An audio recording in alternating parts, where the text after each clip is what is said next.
वो जो कवर था उस पर एक देवता की फोटो थी। क्या आपको मालूम है कि अर्थ की एक्चुअल शेप ये नहीं है? सबसे पहले हम ये समझेंगे कि मैप होता क्या है। हेलो एवरीवन, कैसे हैं आप सभी? स्वागत है आप सभी का एक बार फिर से हमारे इस चैनल पे। जैसा कि मेरे पीछे आप लोग देख रहे हैं, आज से हम एक नई सीरीज शुरू करने जा रहे हैं, जिस सीरीज में हम लोग मैप्स को पढ़ेंगे। जी हाँ साथियों, मैप। जब हम मैप की बात करते हैं तो सबसे पहला ही सवाल आता है कि मैप होता क्या है, मैप के रिगार्डिंग स्टडीज कैसे की जाती हैं, क्यों मैप पढ़ना चाहिए। मैप को जब हम पढ़ते हैं तो बहुत सारे सवाल हमारे दिमाग में आते हैं। इन सभी सवालों के जवाब आपको मिलेंगे इन क्लासेस में। जी हाँ, ये क्लासेस आज शुरू हो रही हैं, पर आज के बाद जो आने वाली वीडियोस होंगी वहां आप धीरे धीरे सभी चीजों को सीखेंगे। तो करना क्या है आप लोगों को, पहले तो चैनल को सब्सक्राइब कर लेना है, बेल आइकन पर क्लिक कर देना है, फिर वीडियो को शुरू करते हैं हम लोग। चलिए आज बात करते हैं कि मैप या मानचित्र की समझ कैसे बिल्ड की जाए, वो भी किसके साथ? चंदन सर के साथ। एज यू ऑल नो कि मैं चंदन सर आप लोगों को सोशल स्टडी एसएसटी पढ़ाता हूं, और एसएसटी के टॉपिक्स के रिगार्डिंग मैप के ऊपर पकड़ होनी बहुत जरूरी है। तो बिना किसी देरी के आज की इस क्लास को शुरू करते हैं। इस क्लास में हम लोग क्या पढ़ने वाले हैं, सबसे पहले हम ये समझेंगे कि मैप होता क्या है। जी हाँ, अगर मैप या मानचित्र किसे कहते हैं तो इसके रिगार्डिंग एक डेफिनेशन आप लोगों को याद कर लेनी है, ताकि आपके एग्जाम रिगार्डिंग आपको समझ आपकी बिल्ड हो सके। मैप क्या होता है? देखिए, पृथ्वी की सतह या उसके किसी विशेष भाग का, हमारी जो अर्थ की सरफेस है या उसका कोई पर्टिकुलर भाग भी, इसको छोटे पैमाने पे, छोटे लेवल स्केल्स पे हम कागज पर या किसी समतल सतह पर, जैसे फॉर एग्जांपल एंशिएंट टाइम में लोग कपड़ों पे और नक्शे वगैरह बनाया करते थे, राइट। और फिर जब कागज का डिस्कवर हुआ, कागज का आविष्कार हुआ, तो लोग कागज पे बनाने लगे, और आजकल तो डिजिटल मैप्स भी अवेलेबल है हमारे पास। इसे नक्शा भी कहा जाता है, राइट। मैप को उर्दू या अरबी या फारसी मैप नक्शा भी कहते हैं। यह किसी बड़े क्षेत्र की भौगोलिक जानकारी का एक नजर में देखने के मदद करता है। इसमें अगर सरल शब्दों में आपको बताऊं तो मैप क्या है? मैप दुनिया के किसी भी भूभाग या किसी भी क्षेत्र को किसी छोटे कागज, कपड़े या किसी सतह पर उकृत कर देना, यानी उतार देना ही क्या कहलाता है? मैप कहलाता है। साथ साथ इसके अब हम मैप में भी कौन सा मैप पढ़ेंगे, तो हम अर्थ का मैप पढ़ेंगे।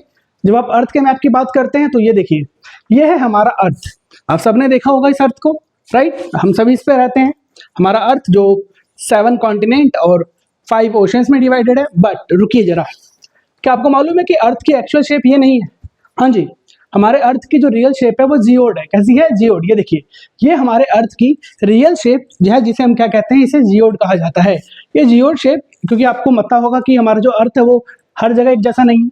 आप ओशंस में जाइए, वहां बहुत गहराई है, आप पहाड़ों पे जाइए, वहां बहुत ऊंचाई है, तो उबड़ खाबड़ या असमतल जमीन है हमारी।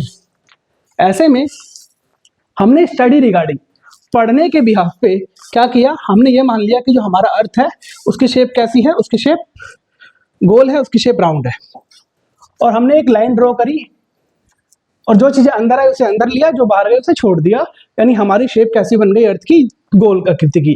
तो अब आपसे अगर कोई ये सवाल पूछेगा कि अर्थ की आकृति या उसकी शेप कैसी है, तो क्या बोलेंगे आप उसे? गोल? नहीं। अर्थ की वास्तविक शेप कैसी है? उसकी वास्तविक शेप जियोड आकृति की है, पर उसे हम अध्ययन की सहायता के लिए, स्टडी में हमारी हेल्प हो सके, इसलिए उसे क्या कहते हैं? हम कहते हैं कि हमारा अर्थ, हमारी पृथ्वी गोल आकृति की है, राइट। चलिए अब आगे देखते हैं हम लोग कि ये हमारा अर्थ, आप सभी इसको अभी कुछ दिनों आने वाली जो क्लासेस होंगी वहां पढ़ने वाले हैं। हम अर्थ में क्या क्या देखेंगे, आपको मालूम है कि हमारा अर्थ जिसके बीचों बीच एक रेखा जाती है, इसे इक्वेटर कहते हैं। क्या कहते हैं इसे? इक्वेटर या भूमध्य रेखा के नाम से इसको जाना जाता है। ये देखिए, ये हमारा इक्वेटर है, आपको ये लाइन दिख रही होगी। दिस इज द इक्वेटर, जो हमारे अर्थ को 2 इक्वल पार्ट में डिवाइड कर देता है। ऊपर वाले पोर्शन को नॉर्थ पोल और नीचे वाले पोर्शन को, ऊपर वाले को नदर्न हेमिस्फीयर, नीचे वाले को सदर्न हेमिस्फीयर कहते हैं। और ये जो पॉइंट है इसे पोल कहा जाता है, that's called north pole, and इसे हम लोग साउथ पोल कहते हैं। इसके साथ साथ ये इक्वेटर के साथ साथ जब हम 23.5 डिग्री नॉर्थ में जाएंगे तो ये ट्रॉपिक ऑफ कैंसर होता है। This is called tropic of cancer. और वहीं साउथ में अगर हम जाएं तो ट्रॉपिक ऑफ कैप्रिकॉन जैसी रेखाएं होती हैं। आने वाली जो हमारी क्लासेस होंगी वहां मैं आपको इन सब के बारे में बहुत डीपली समझाऊंगा। ये महज एक इंट्रोडक्शन की क्लास है, इसलिए इस चीजों को ज्यादा लंबा खींचूंगा नहीं, ठीक। चलिए आगे चलते हैं, और अब बात करते हैं हम कि टाइप्स ऑफ मैप की तरफ बढ़े। उससे पहले आपने अभी देखा कि हमारा जो अर्थ है उसकी आकृति कैसी है? गोल आकृति है, राउंड शेप है। पर रुकिए जरा, आप कहोगे सर जब हम मैप पढ़ने जाते हैं, मानचित्र पढ़ते हैं, तो वो इस फॉर्मेट में, इस शेप में नजर आती है, ऐसा कैसे? अर्थ गोल है। पर हमने क्या किया, हमने हमारे अध्ययन को आसान बनाने के लिए कुछ चीजें करी। जैसे फॉर एग्जांपल हमने, मान लीजिए गोल है, राइट, और ये जो आपको मेरे नाखून दिख रहे हैं, ये पैसिफिक ओशन हो गया। हम क्या करते हैं कि हमारे गोल पृथ्वी को अध्ययन करने के लिए ओपन करते हैं, खोलते हैं, और उसको इस तरीके की शेप में डिवाइड करते हैं। जब हम उसे ऐसे बांटते हैं तो आप ये देख सकते हो कि जो हमारा अर्थ का पैसिफिक ओशन होता है हमारे अर्थ पे, वो दोनों जगह ही नजर आता है। इधर भी पैसिफिक ओशन नजर आता है आपको, और इधर भी नजर आता है, क्योंकि हमने हमारे अर्थ को क्या किया है, बीच से, कहां से, पैसिफिक ओशन से ही खोल दिया है। और ये जो शेप होगी, इसे हम तभी जस्ट आने वाली क्लासों में सबको पढ़ेंगे, एक एक कॉन्टिनेंट, एक एक कंट्री, हर चीज के बारे में हम स्टडी करेंगे। साथ साथ इसके अब बात करें अगर टाइप्स ऑफ मैप की, कि मैप कितने प्रकार के होते हैं, तो मूलतः स्टडी करने के लिए या अध्ययन की दृष्टि से हम मानचित्रों को 4 भागों में बांटकर पढ़ते हैं। ये जो 4 पार्ट है, इसमें पहला पार्ट आपका है पॉलिटिकल मैप या राजनीतिक मानचित्र। क्या होता है कि ऐसा मानचित्र या ऐसा मैप जिसमें हम किसी देश, राज्य, राजधानी या उसकी बाउंड्रीज, उसकी सीमाओं को दिखाते हैं, उसे हम पॉलिटिकल मैप कहते हैं या राजनीतिक मानचित्र कहते हैं। वो मानचित्र जिसमें हम पहाड़, पठार, नदियां, महासागर, इन सबको, माउंटेन्स, प्लेट्यूज, रिवर्स, इन्हें हम दिखाते हैं, दैट्स कॉल्ड फिजिकल मैप या भौतिक मानचित्र कहा जाता है। साथ साथ इसके जब हम लोग ऊंचाई, निचाई या हाईएस्ट एंड लोएस्ट पीक की बात करते हैं, तो वहां हम बात कर रहे होते हैं स्थलाकृति मानचित्र या टोपोग्राफिकल मैप की बात कर रहे होते हैं। देन अगला मैप है आपका कौन सा, तो थीमेटिकल मैप या विषयगत मानचित्र, यानी जब हम किसी पर्टिकुलर मैप पर किसी खास विषय को दिखाएं। जैसे फॉर एग्जांपल आप लोग मैप देखते होंगे कि जो विश्व की अलग अलग जनसंख्याओं के बारे में बताता है, संसाधनों का जो विभाजन है वो किस प्रकार का है ये बताता है। तो इन सभी मैप्स को क्या कहते हैं, इन्हें थीमेटिकल या विषयगत मानचित्र कहा जाता है। मैं इन सबके आपको एग्जाम्पल दिखाता हूँ। ये देखिए,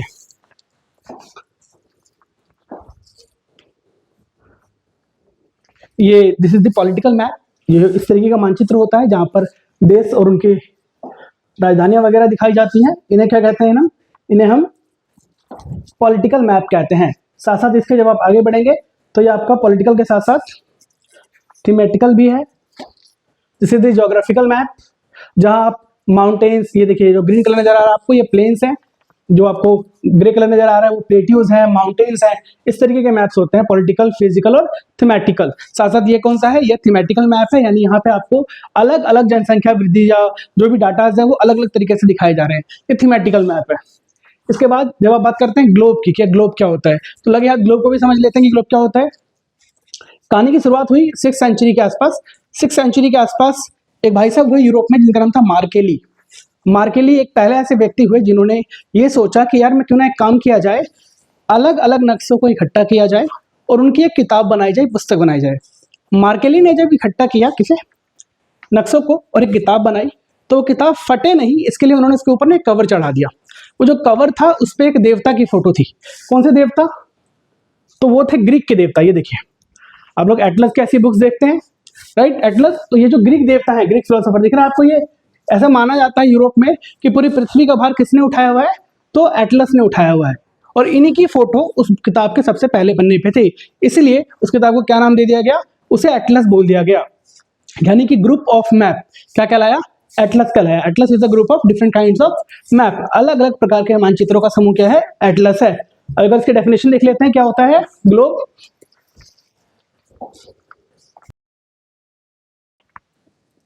ग्लोब पृथ्वी का एक लघु त्रिआयामी और सटीक जो 3D मॉडल होता है हमारे अर्थ का, वो कौन होता है, ग्लोब होता है। ये जो क्या करता है, ये हमें महाद्वीप, देश और महासागरों के बारे में सटीक जानकारी देता है। इसके साथ साथ ये जो हमारे मानचित्र होते हैं, मैप होते हैं, वो समतल होते हैं, फ्लैट होते हैं। इसके अपोजिट, इसके विपरीत पृथ्वी की सतह का जो वास्तविक अध्ययन है, एक्चुअल स्टडी ऑफ अर्थ किस तरीके का है, वो ग्लोब की तरह ही है। यानी जब हम हमारे अर्थ को या पृथ्वी को स्टडी करते हैं तो हम मैप या मानचित्र के रिगार्डिंग तो अध्ययन करते हैं, पर वहाँ फ्लैट अध्ययन होता है, सतह, उसके सरफेस को देखते हैं। पर ग्लोब क्या है, ग्लोब हमें रियल चीज दिखाता है। तो हम कह सकते हैं कि globe is the real view of earth. यह आमतौर पर धुरी या एक्सिस पर झुका होता है। आपको पता ही है कि हमारे जो अर्थ है वो 23 डिग्री पे झुका हुआ है, राइट। इसको घुमाया भी जा सकता है, इसको मूव किया जा सकता है, जिस प्रकार हमारा अर्थ मूव होता है, घूमता है। इसके रिगार्डिंग मैंने आपको बताया कि ये एटलस किस तरीके से आप यूज करते हैं और एटलस की उत्पत्ति कैसे हुई, जहाँ कहाँ ग्रीक देवता की एक भावना आती है, वो मैं आपको समझा चुका हूँ। तो यहाँ आपके ग्रीक देवता जिनके रिगार्डिंग एटलस बना, इस तरीके की इमेज आती है। आप लोगों ने साइकिल वगैरह पे भी तस्वीर देखी होगी एटलस की साइकिल वगैरह, तो वहां से ये वर्ड निकल के आता है। ओके, चलिए, तो this is the end of the class. अगर वीडियो अच्छी लगी हो तो हमारे चैनल को सब्सक्राइब कर लीजिएगा। अगर आपने अभी तक चैनल को सब्सक्राइब नहीं किया तो पहले सब्सक्राइब कीजिए, अपने सभी फ्रेंड्स के साथ शेयर कीजिए, और वीडियो अच्छी लगी हो तो लाइक करके कमेंट भी कर दीजिएगा। फिलहाल आप सभी को धन्यवाद।